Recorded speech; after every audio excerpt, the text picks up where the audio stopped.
బంగారం, బ్యాంకులు, ఇతర ప్రైవేటు సంస్థల్లో ఉన్న విడిపించి కొనబడును. కొమ్మూరి గోల్డ్, ఆంధ్ర మరియు తెలంగాణ. ఉమ్మడి ఆదిలాబాద్ జిల్లా బాసర త్రిబుల్ ఐటీలో ఏం జరుగుతుంది? నేను మీ అందరూ చూశారు. ఉమ్మడి ఆదిలాబాద్ జిల్లా బాసర త్రిబుల్ ఐటీలో ఒక అమ్మాయి ఆత్మహత్య చేసుకుందనే వార్తను మీరు వినుంటారు. బాసర త్రిబుల్ ఐటీలో అమ్మాయిల ఆత్మహత్యలు లేదా విద్యార్థుల ఆత్మహత్యలు గతంలో అనేకం విని ఉన్నాం. కానీ ఆత్మహత్యలకి ఈ ఆత్మహత్యకి చాలా డిఫరెన్స్ ఉంది. ఆత్మహత్య చేసుకున్న అమ్మాయి ఎవరైతే ఉన్నారో స్వాతి, అమ్మాయి 6 పేజీల రేఖని రాసింది. సహజంగా ఇక్కడే నాకు ఒక పెద్ద అనుమానం కలుగుతుంది. ఇది నిజంగా ఆత్మహత్యేనా? ఆత్మహత్య అయితే దీని వెనకాల ఉన్న కారణాలు ఏంటి? లేదు దీని వెనకాల ఇంకేమన్నా కారణాలు ఉన్నాయా, లేదా జరిగింది హత్య? ఎస్, నేను అనుమానం వ్యక్తం చేస్తున్నా. కారణం ఏంటంటే 6 పేజీల లేఖ రాయడానికి ఎంత సమయం పడుతుంది? అది కూడా భావోద్వేగంతో కూడిన లేఖ. అది ఒక్కసారిగా రాసింది కూడా కాదు అనేటువంటిది అంతున్న సమాచారం. ఏ విద్యార్థికి, తోటి విద్యార్థులకి మొత్తం 9,000 మంది విద్యార్థులు ఉంటారు ఆ క్యాంపస్లో. ఎవరు చూడకుండా జరిగే పరిస్థితి ఉందా అనేటువంటి ఒక అనుమానం. ఆ అమ్మాయి ఫీలింగ్స్ ఎవరు కనిపెట్టలేకపోయారా, తోటి విద్యార్థులు, బెస్ట్ ఫ్రెండ్స్ అనేది ఒక అనుమానం. ప్రత్యేకించి ఆ అమ్మాయి రాసిన 6 పేజీల లేఖ మీరు విజువల్స్లో కూడా చూడొచ్చు. దాంట్లో క్లియర్గా ఆ అమ్మాయి నా కాల్ డేటా చెక్ చేయొద్దు అని రాశారు. కాల్ డేటా చెక్ చేయొద్దు అని ఎందుకు రాసింది ఆ అమ్మాయి?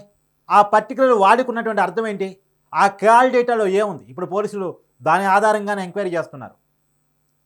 పేరెంట్స్ కూడా అక్కడే నొక్కి నొక్కి పోలీసులు కూడా అడుగుతున్నారు, ఆ కాల్ డేటాలో ఏముంది, విషయాన్ని మాకు చెప్పండి. సిఐని వాళ్ళ మదరు కాలలు పట్టుకొని అడుగుతున్నటువంటి విజువల్ కూడా మనం చూడొచ్చు. సరే, ఆ తల్లి భావోద్వేగంలో ఉంది. తను చేస్తున్న మంచి చెడ పక్కన పెడితే తమ బిడ్డ, చేతికొచ్చినటువంటి బిడ్డ ఈ లోకాన్ని విడిచి వెళ్ళిపోయిందనే బాధలో ఆ పోలీసు అతన్ని కాలలు బట్టి అడగవచ్చు. కానీ ఏది ఏమైనా ఇక్కడ మనం క్లియర్గా ఆలోచించుకోవాల్సింది, అమ్మాయి లెటర్ కూడా చూడండి, చాలా కుటుంబ సంబంధాలని వ్యక్తపరుస్తూ రాసింది. చాలా భావోద్వేగంతో రాసింది. తన తమ్ముడు ఆస్తుల్లో ఉండటం ఇష్టం లేదు, ఆస్తుల నుంచి బయటికి తీసుకురండి. అక్క, నువ్వు నా ఫ్రెండ్స్ అందరికి కూడా మెసేజ్ పెట్టు, నా ఫ్రెండ్స్ అంతా ఎదురు చూస్తూ ఉంటారు, స్వాతి నో మోర్ అని చెప్పేసి మెసేజ్ పెట్టు అని చెప్పేసి ప్రతి ఒక్కరిని కలవరిచ్చింది. పైగా వాళ్ళ పెదనాన్న వాళ్ళ అబ్బాయి ఎవరో వాళ్ళ బ్రదర్ వరుస అవుతారు, ఆ వినోద్, అతను ఆ అనాథాశ్రమంలో చేర్చారు, అతను ఇప్పుడు అడుక్కొని తింటున్నాడు, అతను మీరు దగ్గర తీయండి, అతనికి ఫుడ్ పెట్టండి, అతని ఆరోగ్యం జాగ్రత్త. ప్రతి ఒక్కరిని నాన్న నువ్వు స్మోకింగ్ మానే, ప్రతి ఒక్కరికి మంచి చెప్తూ, ప్రతి ఒక్కరిని తలుచుకుంటూ తను చెప్పిన పదాలు ఇవాళ అందరికీ ఏడుపు తెప్పిస్తున్నాయి. ఎంత భావోద్వేగంలో అమ్మాయి చనిపోయింది అన్నటువంటిది మనం ఇక్కడ అర్థం చేసుకోవాలి. ఆ అమ్మాయి ఫీలింగ్స్ని మనం అర్థం చేసుకోవాలి. చనిపోయే ముందు అమ్మాయి ఎంత తపన పడింది తన కుటుంబం పట్ల, తన కుటుంబ సభ్యుల పట్ల అనేది ఒక్కసారి అర్థం చేసుకోవాలి. తమ్ముని కలవరించింది, అక్కని కలవరించింది, నాన్ని, అమ్మని, అందరినీ కలవరిస్తూ ఆ డెసిషన్ ఎందుకు తీసుకుంది? దాని వెనకాల పెద్ద రీజన్ ఏంటి? తన కుటుంబ సభ్యులతో మంచి బాండింగ్ ఉంది, వదిలి వెళ్ళాలని అమ్మాయికి లేదు. కానీ ఎక్కడో ఒక రీజన్ మాత్రం ఆ అమ్మాయిని ఆత్మహత్య వైపు నెట్టింది. ఇక్కడే పెద్ద అనుమానం కలుగుతూ ఉంది. గతంలో కూడా వాళ్ళ పేరెంట్స్ చెప్తున్న దాని ప్రకారం ఆ అమ్మాయిని సీనియర్స్ వేధిస్తున్నారని కంప్లైంట్ ఆ బాసర త్రిబుల్ ఐటీ మేనేజ్మెంట్కి పేరెంట్స్ ఇవ్వడం జరిగింది, వీసీకి ఇవ్వడం జరిగింది. కానీ మేనేజ్మెంట్ నుంచి పెద్ద రియాక్షన్ లేదు. అక్కడ ర్యాగింగ్ జరుగుతుంది, సీనియర్స్ వేధిస్తున్నారు అని చెప్పేసి కంప్లైంట్ ఇస్తే అసలు పెద్ద సీరియస్నెస్ లేదు అనేటువంటిది కూడా. ఇంకా అంటున్న ఎక్స్క్లూజివ్ సమాచారం ఏంటి అంటే, దాంట్లో మరి నిజాలు తెలియకుండా మనం పూర్తిగా ఇదే నిజం అని చెప్పడానికి లేదు. కానీ ఆ అమ్మాయి ఫోన్లో నుంచి ఆ అమ్మాయి వాళ్ళ ఫ్రెండ్ ఎవరో చాటింగ్లు చేసేవాళ్ళని, వాళ్ళు ఆ అమ్మాయికి వాళ్ళ ఎవరికి అతను కూడా త్రిబుల్ ఐటీలోనే చదువుతూ ఉంటాడని, గొడవ అయితే ఆ గొడవ కారణంగా సీనియర్స్ ఈ అమ్మాయి మీద యాంటీ పెంచుకున్నారు, ర్యాగింగ్ చేశారు అని ఇలా రకరకాలుగా వినపడుతున్నాయి. ఏది వాస్తవం అనేటువంటిది పోలీస్ ఎంక్వైరీలో తేలుద్ది. కానీ వాస్తవాలు బయటికి రావాల్సిన అవసరం ఉంది. ఇంకా కొన్ని ఇలాంటి విషయాలు కొన్ని ఉన్నాయి, కానీ కొన్ని చెప్పడానికి నేనే ఇబ్బంది పడుతున్నాను. ఎందుకంటే అది పోలీస్ ఎంక్వైరీ నడుస్తుంది కాబట్టి, నిజాలు పోలీసులు ప్రెస్ మీట్ చెప్పే వరకు చెప్పేంత వరకు ఆగాలి కాబట్టి నేను ఆగుతున్నాను. కానీ బాసర త్రిబుల్ ఐటీ మేనేజ్మెంట్ చంపిన మరో హత్యగా ఈ అమ్మాయిని చూడాలా, లేదా ఆత్మహత్యగా చూడాలా? ఇక్కడ నేను క్లియర్గా మాట్లాడుతున్నాను. బాసర త్రిపుల్ ఐటీలో సీటు కొట్టడం అంటే అంత చిన్న విషయం కాదు. అదో తపస్సు, అదొక కళ. అందరికీ రాదు అక్కడ సీటు. కానీ కష్టపడి చదివి తెచ్చుకుంటే తప్ప రాదు. అలాంటి కష్టపడి చదివి సీటు తెచ్చుకొని త్రిపుల్ ఐటీ క్యాంపస్లో చదువుతున్నటువంటి ఒక అమ్మాయి, చదువులు తల్లి, ఇవాళ మన ఈ లోకానికి విడిచిపోయిందంటే ఎంతో పెద్ద రీజన్ ఉంటే తప్ప జరగదు.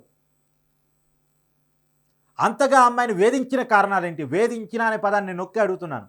ఆ అమ్మాయిని వేధించి చంపారు అని చెప్పేసి ఒక అనుమానం కలుగుతూ ఉంది. ఆ అమ్మాయి ఆత్మహత్య చేసుకునేలా ప్రేరేపితం చేశారని అనుమానం కలుగుతూ ఉంది. ఎందుకంటే 6 పేజీల లేఖలు అమ్మ, నాన్న, తమ్ముడు, బంధువుల గురించి ఆ అమ్మాయి పొందుపరిచిన అంశాల ఆధారంగా ఎంత భావోద్వేగం ఆ కుటుంబంతో అమ్మాయికి ఉంది, ఆ అమ్మాయి ఎంత ఎమోషనల్ అనేటువంటిది అర్థమవుతుంది. అంత ఎమోషనల్గా తన కుటుంబం పట్ల ప్రేమను పెంచుకున్న ఆ అమ్మాయి కుటుంబాన్ని వదిలేసి, ఈ లోకాన్ని వదిలేసి, తన బంధువుల్ని, ఫ్రెండ్స్ని, తను ఇష్టంగా చూసుకునే తమ్ముణ్ణి, అందరినీ వదిలేసి ఈ లోకాన్ని విడిచి వెళ్ళిపోయిందంటే ఆ చదువుల తల్లిని చంపింది ఒక ర్యాగింగ్ భూతం. ఆ చదువుల తల్లిని చంపింది ర్యాగింగ్కి అనుకూలంగా ఉన్న మేనేజ్మెంట్ భూతమా? ఇక్కడే పెద్ద అనుమానం కలుగుతాం. ర్యాగింగే అమ్మాయి చావు కారణం అని చెప్పడానికి బలపడేలా కారణాలు కనపడుతున్నాయి. ఎందుకంటే నా పేరెంట్స్ చెప్తా ఉన్నారు, మేము గతంలో కంప్లైంట్ ఇచ్చాం, పట్టించుకోలేదని. లెటర్లు కూడా చూపిస్తూ ఉన్నారు.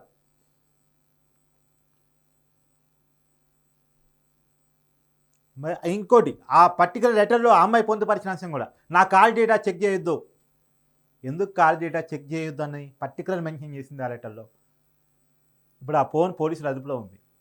కానీ నిజాలు బయటకు వస్తాయా, దాన్ని ఏమైనా కరిమరుగు చేసే ప్రయత్నం చేస్తారా అనేటువంటిది కూడా పేరెంట్స్లో ఉన్నటువంటి అనుమానం.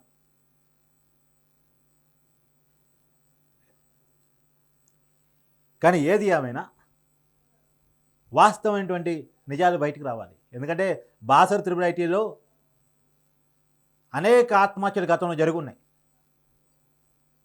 ఆస్తుల పరిస్థితులు బాగలేకో, వేధింపులో, ర్యాగింగో, ఇంకోటో ఒక్కొక్క ఆత్మహత్యకు ఒక్కో రీజన్ ఉంది. కానీ మెయిన్గా రీజన్స్ మాత్రం, అసలు విషయాలు మాత్రం బయటకు రావట్లే. ఎప్పటికప్పుడు ఆత్మహత్య జరిగినప్పుడల్లా మనం బాధపడుతున్నాం, సింపతి వ్యక్తం చేస్తున్నాం, మర్చిపోతున్నాం మన బిజీ లైఫ్లో పడి. కానీ ఇక్కడ వాస్తవాలు బయట రావాల్సింది. నిన్న ఆందోళన చేశారు కొన్ని విద్యార్థి సంఘాలు కూడా, వాళ్ళ మీద కూడా పోలీసులు లాఠీచార్జ్ చేశారు.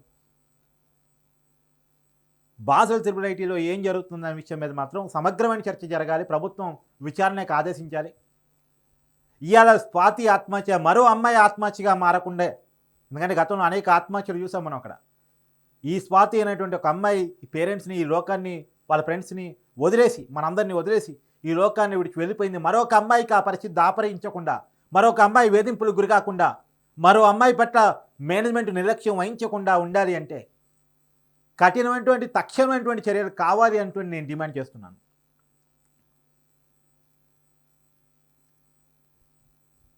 చాలామంది అనుకుంటారు పిరికితనంతో ఆత్మహత్య చేసుకుంటారని. పిరికితనంతో చేసుకోరు.